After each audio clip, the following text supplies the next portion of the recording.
আমাদেরকে কোরআন দান করেছেন। কোরআন হচ্ছে জ্ঞানের উৎস।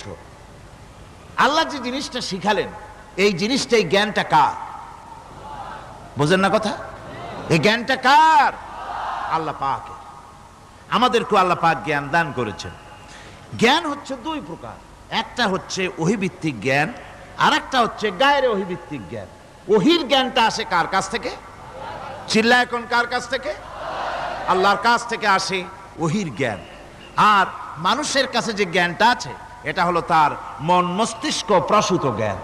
আমাদের কাছে যত জ্ঞান আছে, এই জ্ঞানটাকে আল্লাহ পাক বলেছেন ওয়ামা উতীতুম মিনাল ইলমি ইল্লা কালিলা, তোমাদেরকে খুব সামান্যতম জ্ঞান দেওয়া হয়েছে, খুবই সামান্যতম জ্ঞান তোমাদেরকে দেওয়া হয়েছে। আচ্ছা আপনারা বলুন, একটা ছোট্ট পাখি আটলান্টিক মহাসাগরের ভেতরে তার ঠোঁটটাকে ডুবিয়ে তারপরে